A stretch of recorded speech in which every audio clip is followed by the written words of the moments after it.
to our very first episode of Thrive and Shine. We are so happy you're with us this morning. As certified life coaches with 45 years of combined experience, Jen and I both have experienced the highest of the highs and the lowest of the lows, both personally, but also professionally as well. So what we both know to be true is this: our mental health, our physical health, our emotional health are the essential building blocks in order for any of us to thrive and shine in HR. So in a first of its kind podcast, we're going to get real every single week, every single Monday consistently. 10 o'clock Eastern time, 8 o'clock Mountain time, 7 o'clock where Jen is right now, Pacific Coast time. We are going to discuss and share what has really contributed to both of our struggles and our successes throughout our careers. So we just believe that being an example of what's possible, our goal is to inspire women around the globe to really stand tall, but also to take the necessary action to thrive and shine in HR. Thank you so much, Katherine, for kicking us off. That was amazing. So, hello, Good morning, everyone. Jen. Good morning, Katherine. I could not be more excited right now to be here with you and to be here with you all. And so yeah, thank you so much for that. What we're going to do today on this first episode of Thrive and Shine is we're going to play a little get to know you game. Get to know one another and then get to know our why. What is it that's really inspired us to want to be here and do this, and what we can look forward to as we kick this thing off. So why don't we get started with some questions? How's that sound?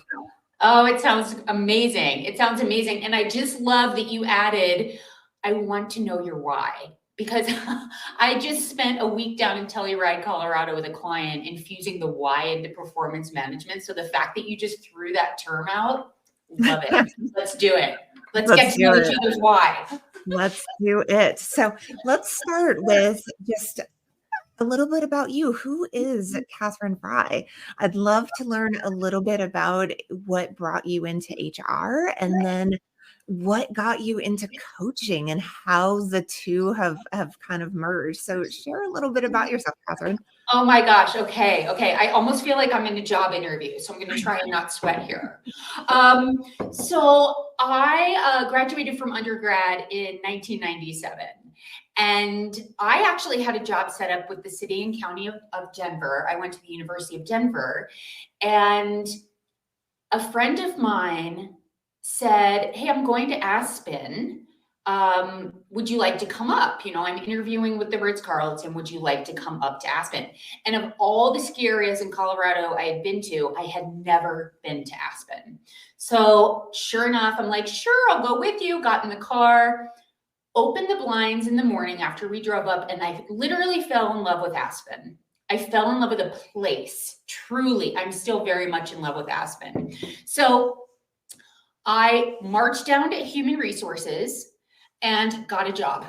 Immediately, just got a job. I quit my job with the city and county of Denver before I even started. Terrible. Said I was going to relocate. Started working for the Ritz-Carlton up in Aspen about 10 days after I graduated undergrad. And I was in orientation. And the woman who led the orientation blew my mind. First of all, I couldn't believe she could stand up and talk in front of people. She was so well spoken, but I just thought how much she cared about the people in the room. She cared about service. I've always been big into volunteers, and she really cared about serving the customers. In that case, you know, the customers of the hotel. And I fell in love with what she was doing. So long story short, 6 months later, I found a job in human resources in Aspen, and I've been in human resources ever since. So I spent my first 7 years in the health industry, 12 years in with an international design and planning firm. I was based in Aspen, but I supported offices globally. And then I spent my last 5 years in the 9-to-5 role, serving in a municipal role. So I became extremely burned out in HR, extremely burned out. And I hired a coach.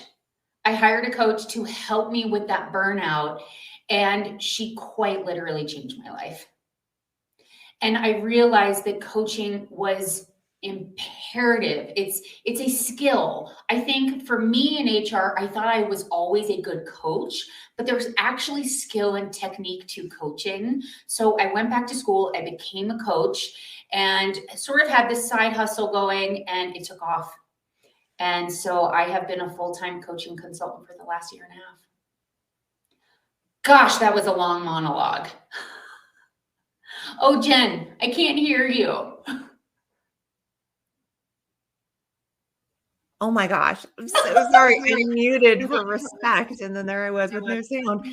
No, not at all. It's only 6 minutes after the hour. So that was so great. Thank you so much for sharing that. You and I have talked before about how similar our paths are in terms of like what brought us into HR and Yes. how we then burnt ourselves to the ground. And really, I think how that helped to be a catalyst in terms of our growth and ability to be able to kind of find our way. And so, yeah. What about you? I don't think I know the specifics of your entry into HR and coaching. Yes, I got into human resources in the year 2000. I lived in California at the time, so I moved down to Sacramento, California. And at the time, I was completely lost. I was a dropout from college. At the time had no idea what I was going to do. So I decided to become like a secretary. So I started working in as an admin assistant at an office. And at that time, I, again, was just all over the place, but they were starting to bring in benefits, and they handed me just piles and piles of stuff. And they said, here you go, Jen, we want you to, figure this out. And so in doing that and researching benefits, there was something that sparked in me about like having the opportunity to help find things that help people in their roles in the company. And so it was something that then inspired me to go back to school. I got my bachelor's and then went for my master's. And so then I just kind of started uppity up the ladder. And over the next 10 years, we then ended up moving up to Oregon. So I now live in Southern Oregon, and I found myself burning out as hard as I ever could have imagined. And to the point where I literally did not think that I could make it in HR. I think I had so much weight on my shoulders, or what I thought was weight around what I thought I needed to be, professionally, personally, everything. It was just too much. And so in 2019, I had the opportunity. I was working for Dutch Bros Coffee. So if anyone is familiar with Dutch Bros Coffee, it was the job, I think, that it really helped change everything for me. And I had an opportunity to really experience the role of HR in a very different way. For anyone who knows Dutch Bros Coffee, the culture of that organization it's just different. And they are, it's very people centric. It's very coaching heavy, but yet, they don't necessarily have the certifications, but it's inground.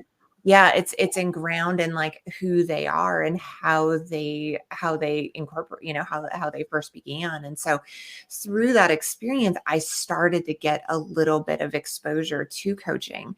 And then I had the opportunity to go to a conference down in San Diego where I got to see, oh my God, it was Simon Sinek, it was Patrick Lencioni, it was several different people who you had me at Simon Sinek. It was transformative, because by the end of that conference, I knew exactly my path around coaching. And so then from there, I, really went all in. And at first, I really thought coaching was going to be something that I was going to do and stay in HR. I was like, oh my gosh, it's going to be amazing. I'm going to be coaching in HR. And then the bug kicked, like something inside of me was like, oh my gosh, like when you start to really learn when I started to really learn how much in control my thoughts were of, everything I did, everything I felt, everything. And our thoughts are so subconscious, right? Like this was something that once it started to like, geek, geek, geek, geek, geek, it really like it started to kind of shift in me. And I think that that's what every person who's ever been in coaching has been able to really communicate back to me is this transformative seeing of oneself Yes. that happens when you start then applying it towards whatever practice that you have, whether it's teaching, whether it's coaching, whether it's HR. Totally. And so that's really what happened. And so then I kind of from there ended up taking off on my own for a while, doing some coaching for a while, but now I'm back in HR, and loving it and working, and in a role that I'm so passionate about. And so I'm kind of at a place where I'm doing both, and it's absolutely amazing. I just, I personally rolled my eyes at the coaching industry before I understood what coaching was. I thought, oh my gosh, this unregulated field. The irony was that I was so judgmental. And I think one of the biggest lessons I've learned through coaching is that curiosity is a skill, that confidence is a skill. And so many things that we just think are hardwired into us are actually things we can totally change. And we can do that through thought work. Like you were saying, it is mind blowing when you start to understand it, but when you start to apply it and then you start to master just literally being able to change your life through changing your thoughts. It is wild. It's wild. And I think that is such an essential thing for women in HR because all we hear about, and when we read HR magazine, is how burned out HR professionals are. You and I were both super burned out. And it truly, I think this is why you and I wanted to do this podcast together, because we're on the other side of it. We've developed the skills to get us over that hump of burnout. And it's like, once you experience it, you want every single woman in HR to experience it. Yeah. And once you start to figure out the secrets, right? Like once you start to figure out like what it really is, then from there, there's no going back. There's no kind of turning back from that, and the ability to be able to contribute at a bigger level to this community is like, it's beyond. It's like such a gift that we have. So, well, why don't we jump into our next question? I love that. So, Katherine, share a moment in your HR career that fills you with a great pride and satisfaction. I have two, and I will be brief. I think for me personally, in the state of Colorado, there was a law passed in 2021 called the Equal Pay for Equal Work Act. And even as a consultant now, so I'm a coach and a consultant. I have yet to go back fully into a 9-to-5 HR role, but I work with so many clients that I have to maintain, just stay on top of everything. I think it's just the right thing to do. And I realized that pay transparency is slowly but surely taking over the United States, which I personally think is a really important thing. The majority of the organizations I've worked for have been transparent with pay. So technically, 2021, Colorado passed the Equal Pay for Equal Work Act. And long story short, I had to go to my boss at the time and say, there is inequity going on within our organization. And the pay inequity also involved MOA. And it was an extremely challenging conversation because I had only started really coming into my own in terms of my confidence, in terms of my advocacy. And we all know in HR that when we advocate for ourselves, it can often be misinterpreted as self-serving. So it's really interesting. We can easily advocate for other people's pay, but sometimes it's really difficult to do so for ourselves. One, if we don't have that skill of confidence developed, but also it's just a very interesting thing. So I stood up for myself in a way I never had back in 2021. It was about 23 years in HR, I had never stood up for myself. So that's one thing I'm really proud of that I did do, which is kind of an interesting answer to the question. However, HR Empower Hour, I teach every single Tuesday for HR professionals who are primarily, most people are certified. So it's to get recertification credits for HRCI and SHRM. And it is the most powerful thing I've done, the most impactful thing to the HR professionals who come week after week, to watch their growth, to watch their eyes light up once they start understanding, but also applying coaching techniques. It's the most important work I've ever done in my life. And in some ways, it's how I'm leaving my legacy, which is such a weird thing to say. No, it's not at all. And I can't wait to talk more about it later, because the way that we have positioned and organized and created this podcast, this series, to really be able to, I think your HR Empower Hour is such a gift to HR professionals. It's so fun. It's such a gift. And so we'll talk a little more about that later, but I think that I completely think that was the perfect thing to be proud of. It's really, I really am. What about you? What's been your greatest sense of pride and satisfaction in your career? Yeah, I think that when I came back into HR after I was doing coaching for about a year and a half, and ended up, only being able to get so far just based on money, and also because I went through some stuff.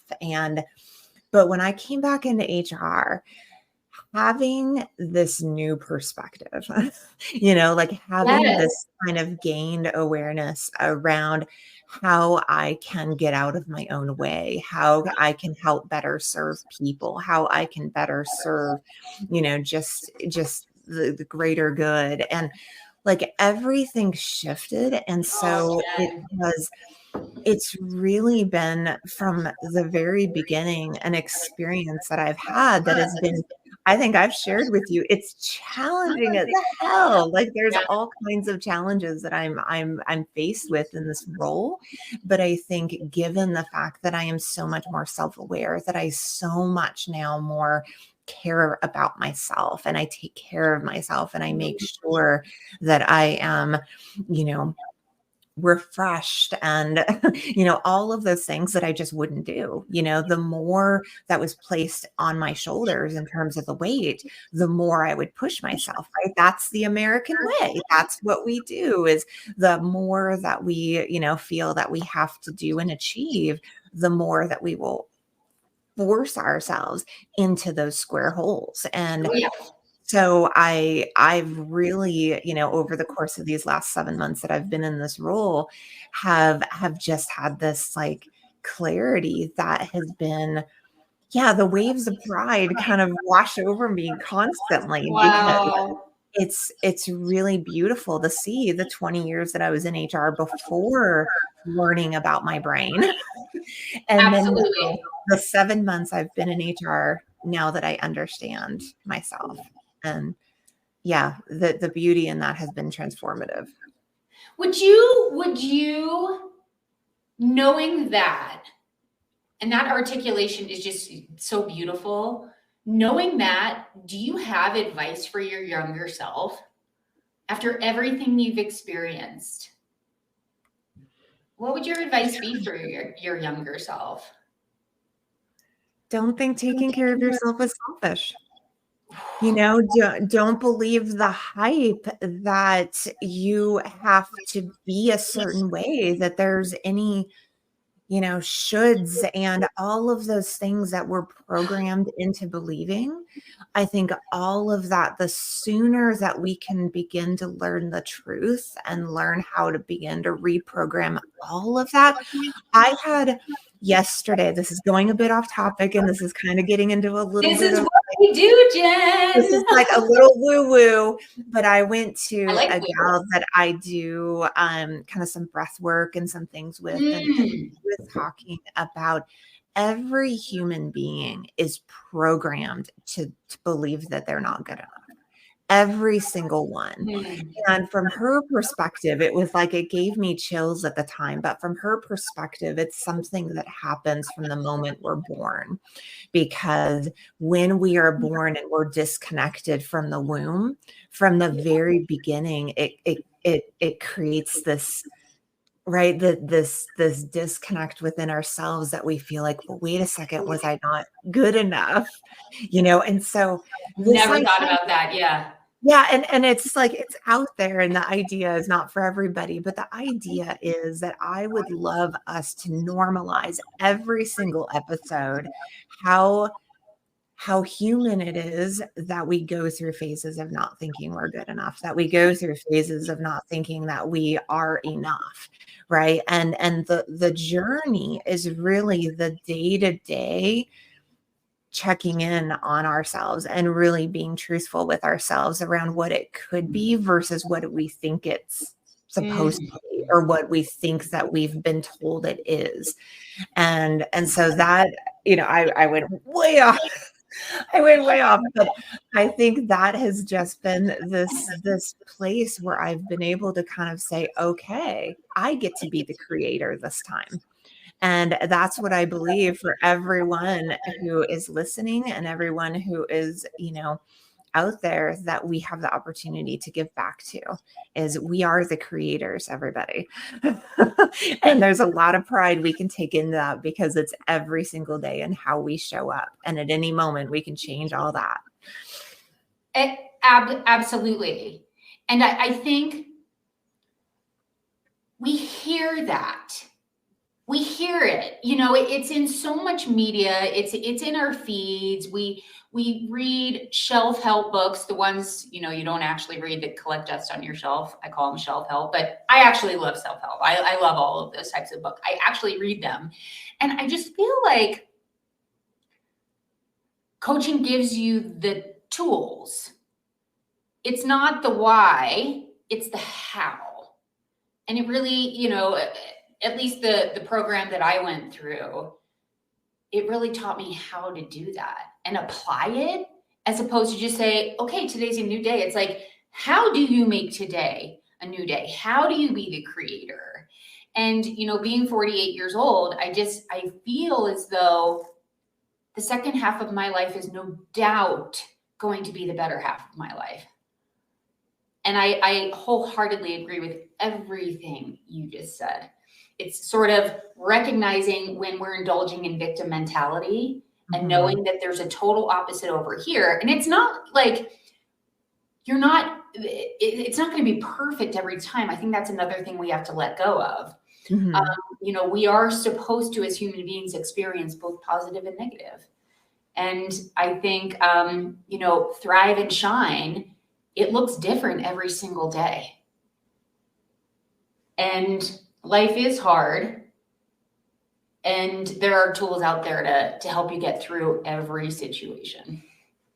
Yeah. Yeah, absolutely. And I think that, for many of us, I think sometimes we think that that we just don't have those tools, right? And so the overwhelm that can come over so many people, or really maybe sometimes and I don't mean to say this in a negative way, but almost like the apathy, right? Like the kind of, I just don't know. And so I think that's really, the kind of intention of what we do and why we do what we do, right? Absolutely. So in terms of advice, is there any other advice that you would have to give your younger self? Oh, geez. I think it's twofold. I really have done a lot of work on really upgrading from the thoughts of things are happening to me into things are happening for me. And I really, really, truly believe that for me personally, my whole life, every single thing has happened for me. Not to be super woo, but when I look at it through that lens, you know, hard conversations I've had at work, 2007, laying off 110 employees I had personally hired throughout the world. Those experiences happened for me. Getting stung by bees all over my body and thinking I was going to die happened for me. So getting out of like working, like recognizing when I'm dipping into victim mentality, I think is big. I think the other thing is I used to get so triggered when someone would say to me, "Hey, Kathy, just relax." If it was my mom, if it was a boss, that word relax used to set me on fire. Believe it or not, I was a redhead. I'm still a redhead. As I've gotten older, the hair color has changed a little bit. So I am wired as fire. I really am. And now, as a grown adult, I see triggers as just an opportunity to say, if I get triggered by the word relax or something else, I realize it just means I have work to do. That's what a trigger is to me now. It's not like, oh, I've been triggered and this is a bad thing. I see it as a good thing. It's just a reminder that I have some work to do. And there's a different way to interpret the word relax, you know? So I think triggers, that would be my advice to myself. You're not a victim. Triggers are actually a good thing because it's just an opportunity to step back into the observer role and say, okay, something's going on here. You just have some work to do. Yeah. Yeah. I think that's such a powerful one. I mean, to have the awareness to not think that a reaction that we're having is not a problem, right? To be able to like take that step back and say, this is not a problem, right? It's then my thought. It's the thoughts that I'm going to choose that then will then decide if I, make this a problem. And so, and that is like the work. And so, I think that that's a great segue around. Sometimes I think one of the things that people get really confused about, and it's really hard for people to understand, is like this difference between therapy and coaching. And I think one of the things that I've really found is and I think you said a little bit about this too, when I first was getting my coaching certification, even though I worked in an organization that was very coaching centric, there was a lot of looks. There was a lot of like, wait, what is not therapy? Like, is this not the same as therapy? And so there's still this interesting stigma around coaching in terms of how it really is different and how it sets itself apart from therapy. And I'd love for you to share a little bit, because you and I, we're going to try not to do a lot of preachy, a lot of coachy stuff, but that's what we do. It's our core of who we are. And so I think it's important for us to, be able to say, how would you define coaching?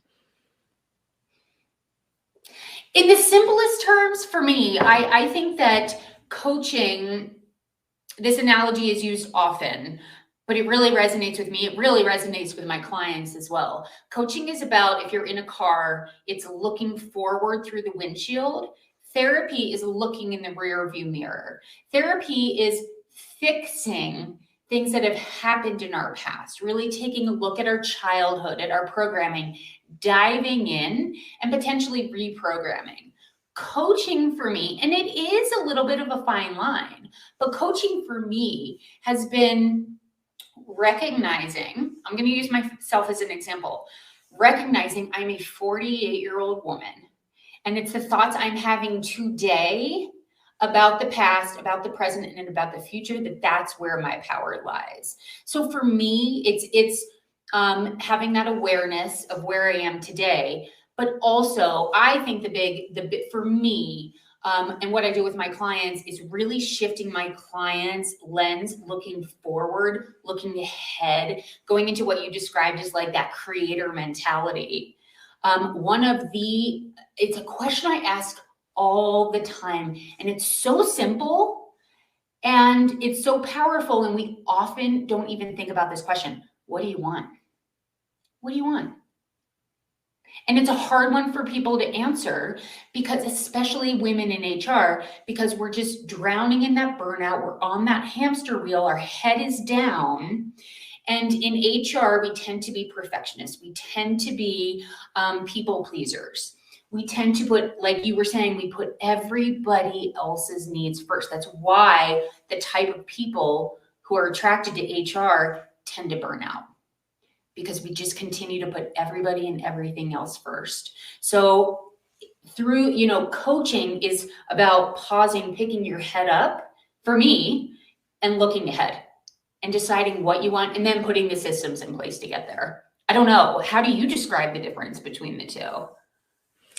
That was a beautiful analogy that you had at the beginning about looking in the rearview mirror versus, looking forward. I think one of the things with coaching that's just different than therapy that I see is it's almost like an accountability partner around your dreams and aspirations.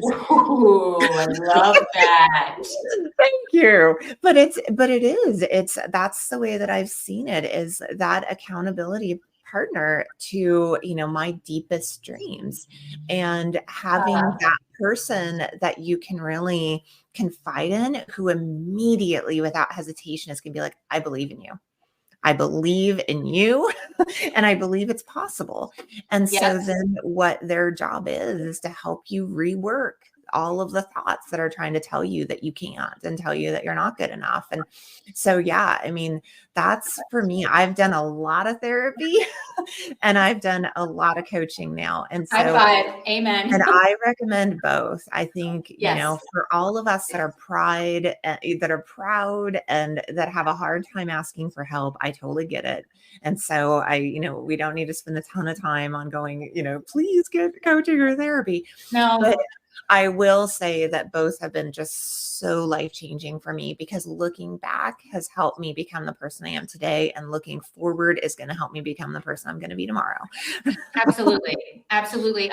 It's funny. I had a client, boy, we worked together. It's been a while, but she's always on the forefront of my mind. She's just a remarkable woman. And she said, Kath, I've been in therapy for years, and the work we just did in the last hour was transformational. It's just different. And I totally agree with you. It's an and. I go to therapy to really work on my childhood programming, the things that are really deep in me. However, I have a coach I work with every single week. And it just helps me kind of stay focused on my North Star and keep working toward it. And it's not linear. I mean, it's like this, and it's accepting that, because I think we just expect things to be so black and white, going to work out, it's going to look this way, and it just never does. Yeah. So it's just understanding it's like this. It's building that skill of resiliency so that your new low is above your current high, if that makes sense. Makes sense in my head, but that's why I articulate it that way. I mean, have you seen, I'm just curious, like, have you seen a shift in, you've been coaching a lot longer than I have. It sounds like, being rooted in a coaching culture, I did not have that. I almost had the antithesis of that. So I have to. And right? It's like, here's the policy. I need you to meet the expectations, figure it out. It's just the opposite. That's how I was taught to HR. I'm curious if, since you started in HR in 2000, if you've seen HR change, if you've seen coaching change, what's been your experience there? Yeah, I don't think there's a person listening who would argue that the change in HR in general has been so dramatic. And I'm like, I don't even, like, my brain is like, where do you start, right? But I would say I'm like one of those people that I'm always going to find that silver lining, and I'm always going to seek it out. Like we could talk all day about, the horrors of AI and this and that, but I'm always going to seek out the silver lining. And when it comes to how much transformation that I've seen in the field of HR in the last 20 years and where we're at right now, I think it's amazing. I Yeah. think it's truly amazing for so many, HR professionals out there to be kind of at the forefront of some of the most challenging, but most important conversations of our lifetime. And so whether it be DEI and whether it be, AI, it doesn't matter. Like this is such an amazing time. And so I think the more that we can get out of our own way, the more that we can get out of our own heads, the more that we can be a part of some pretty exciting stuff. So yeah, that's the way I see it. How about you? I couldn't agree more. And this is what I love about, you and I have so much in common, and yet our experiences have been so different and our styles are so different. I think it just reinforces that there's no right or wrong. It's Mhm. about allowing, and let me back up a little bit. When I started in HR, it was leave your personal life at home. I don't care if you are going through the world's worst divorce. Don't You, matter. you show up to work, you don't talk about it, and you deliver. And we have about faced on that. And Yeah. it's all about coming to work as your authentic self. You encourage employees to do that. If there's something going on at home, hey, let's talk about it. Let's get you the resources you need. I want to help you. I want to support you. And we've made that shift. Some organizations have made that shift from like that top down management and leadership style to more of a top down and a bottom up. And that, I mean, it's a 180. So I think Mhm. it's a really exciting time in the HR field because we are on the forefront of that shift. Everybody's at a different place and there's no right or wrong, but the shift is happening. Behavioral scientists, neuroscientists have proven that we've got to go about HR in a new way. And I think it's just really cool. It's so much more human. The Yeah. irony of our human resources. Yeah. Yeah. No, it is. And it's like there's so many things that can spurt off that to talk about, right? Like the fact that women, historically have been at the forefront of HR for so many years and a man's, culture and all of these shifts that are Oh, happening girl. all around us that I think are contributing to this. But it's just very profound and exciting. And I could go on. Which is why we're doing a podcast, because you and I could talk Which about is this why. forever. So let's do this. So, okay. In terms of us collaborating together, Yeah. what what was it for you that attracted you to the experience of doing a collaboration podcast series?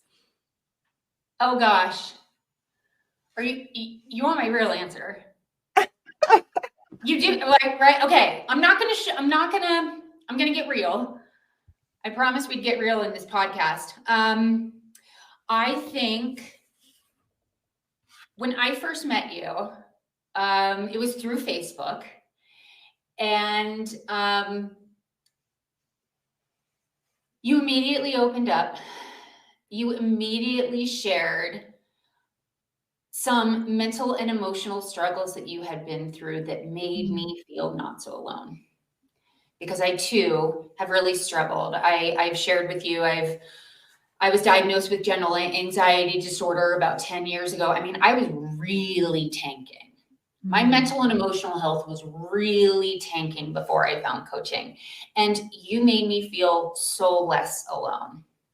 And I think the other thing, the more we started talking about personal things, our struggles in some of our relationships are very similar, Mhm. and the pain very similar.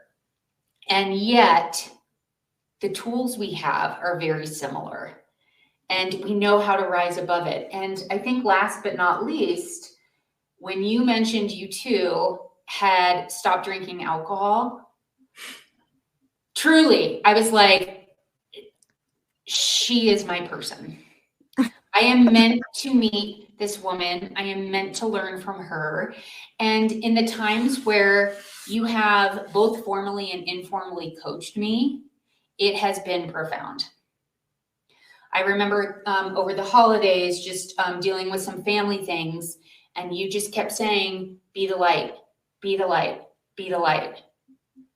And that just really resonated with me. And I chose that thought, and it made a huge difference in how I showed up for and with my family. So I'm forever grateful for that.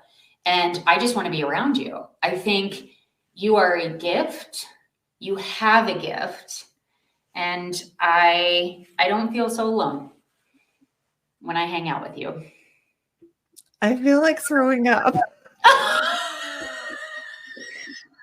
Katherine, thank you so much. Please don't throw up. I mean, you can if you want to. That would give you a release of sorts. Thank you so much. That was unexpected and really kind. Thank you. Very true.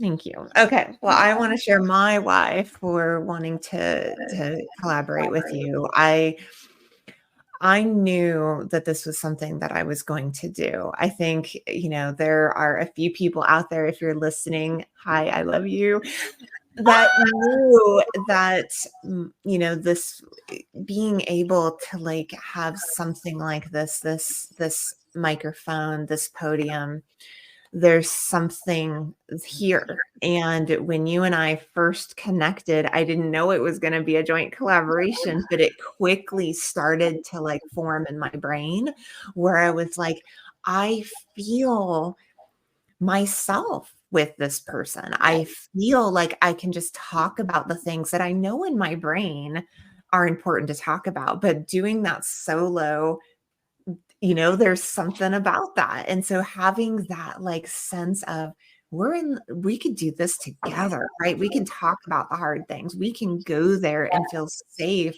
and know that when, maybe I'm having an off day, you're having an off day, it's almost like a pillow to find that right person.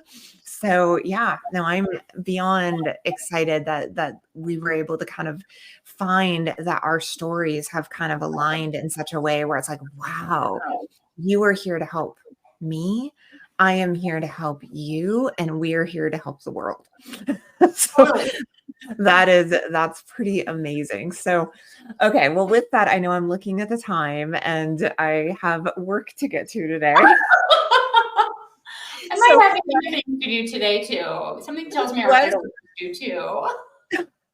So in terms of the podcast itself, what I would love for you to do is talk about how we have really found this really exciting strategic direction about how this podcast is going to align with your Empower Her Hour. It's Power Her Hour, right? Yeah, HR Empower Hour. Yes.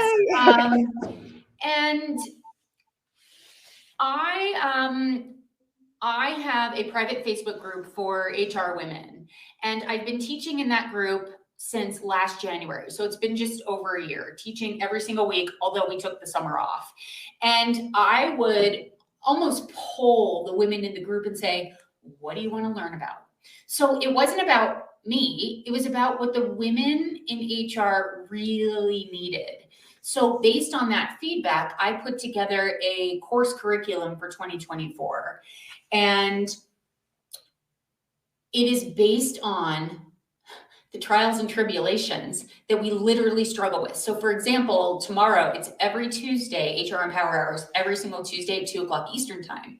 So tomorrow is a class called Ditch the Pip.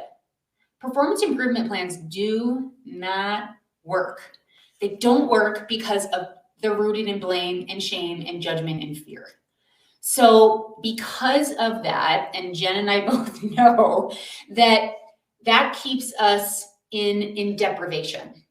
So how do we shift our employees out of that? Both the employees, both the managers and HR, right? So that's tomorrow's class. That's just one example. So Jen and I talked about, we talked about just using that format, using that course curriculum that's been set up for 2024 and just coming together and having an honest to God conversation about those topics that women in HR have said, hey, I need help with this. I need some help with this. So next week, we're going to talk about forgiveness.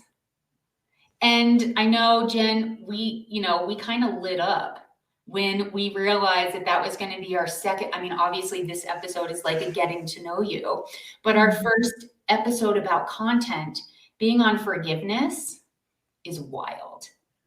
It's wild. Yeah, it's a biggie. It's a biggie, but I think, I am so excited about this because one of the things I will say is regardless of whether the HR Empower Hour is for you, I think the idea of us having, these topics, these really important topics that we're going to be talking about within the podcast series. And then that following day for those who really might be struggling around something that they're holding on to and having a difficult time forgiving themselves or forgiving others. Then they have that opportunity at 2 p.m. Eastern, 11 Pacific to come on and be able to have that community where then they don't have to feel so alone.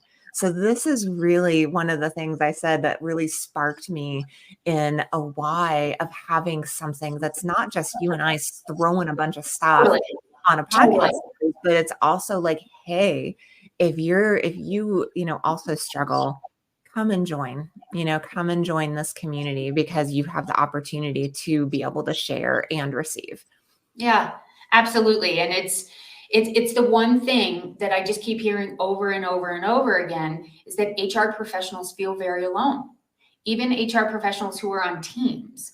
And we've all read the studies about loneliness being an epidemic in the United States. And I think it has infiltrated and been an issue in HR. This is not a new thing. HR tends to feel very isolated because of the nature of our work, because of how we tend to be perceived. And I think there's, based on neuroscience, based on behavioral science, we can show up differently. We can feel differently about HR. We can interact differently. And that's just, I think you and I just have that in common. We know how to do it. And you don't have to feel alone, which is an episode. I don't remember when it is. We are going to have loneliness at some point. I just can't remember when it falls in. Yeah, no, I was looking at that too. I have it in front of me, but we'll put it out there. And yes, Janita, I saw your comment on Facebook. Yes, loneliness is so real. And the more that we talk about it, the more that we can talk about these things, right? Like when it comes to forgiveness, next week's episode, I think many of us are like, well, what do we need to forgive? Right? Like what are we talking about? And would you mind sharing a little bit? I read your summary of what, we can look forward to next week, but let's talk about that. What does that mean, forgiveness at work? I am flashing back to a particular client I've worked with recently who was let go. She was let go. And because she has not developed her skill of forgiveness, she is continuing to spin in negative thought loops about what she is making that termination mean. I'm not good at HR. I'm never going to get hired. She is choosing thoughts that are preventing her from showing up as the confident, capable HR professional that she is. So that's just one example of where forgiveness is really important. Good. And I also think that what I've experienced in the workplace is when there has been conflict and people don't truly forgive, you spend so much wasted energy and time being upset with yourself, being upset with the other person. And that is why forgiveness is a skill that must be taught in organizations. Where else are we supposed to learn forgiveness? I personally believe it needs to be embedded into our learning and development curriculums. I don't know. What do you think? Yeah, I haven't put a ton of thought into how to incorporate it into the workplace more, but I think talking about it is a really good start. It's a great start. Yes. And to recognize that it is things like that that sometimes we may not be like fully paying attention to and aware of, like the gal that you talked about who was traumatized because she was let go in probably a way that was very embarrassing and very overwhelming, right? And so then we carry that type of trauma with us from job to job to job, whether it's, laid off or whatever that may be. And so it's like, all of that is part of what I think when we really start to become more self-aware and become Yes. is how we can be able to let go of that, to forgive ourselves for, whatever may have happened in the past. And yeah, so it's a tough, it can be tough for many of us to just even recognize that it's happening, right? Like to even recognize that that's the loop that's happening in the background. And Yeah. when we can, then that's when you actually can figure out, how do we forgive? How do Yes. we let go? How do we just accept what was and now be very present with what is? It's And I kind of going back to the shift we've seen in HR since you and I started in the late 90s, early 2000s is being human. And even if it's not, we brought up workplace examples, but what about when you need forgiveness in your personal life? And when you're lacking that skill and you're swirling in that heartache, how that does cross over and impact how you show up in the workplace. Mhm. Because not to get all woo, but energetically, we're responsible for the energy we put forth into this world. And I feel like if we don't really, really master that skill of forgiveness, and it's just a skill that applies to both work and home, it just doesn't have to be that way. It doesn't have to be that painful. It really doesn't. Well, with that, I think that's a good teaser because I agree. It doesn't have to be that way. And I think next week will be such a good, we're not going to make it all heavy and No. everybody. It's really something that I think we can have some fun with, along with being able to like have that real and honest conversation, because we are all human. And the more that we can maybe just be very authentic with ourselves, the more that we can be able to like see those little opportunities to forgive that are, sprinkled out throughout our days. I love sprinkles. I I love love sprinkles. sprinkles Cupcakes. too. I love sprinkles everywhere. Well, with that, what do you think? I think it's about time to wrap up. I do too. I do too. I'm just so happy, Jen, to be kicking off on this adventure and this journey together. It's such an honor for me, as I've mentioned, and we're so happy to all the listeners who've joined us today. We're really looking forward to connecting with everyone again next week. And just remember that every day truly is an opportunity to thrive and shine in HR. All right. Thank you so much, everybody. Have a wonderful day. You too.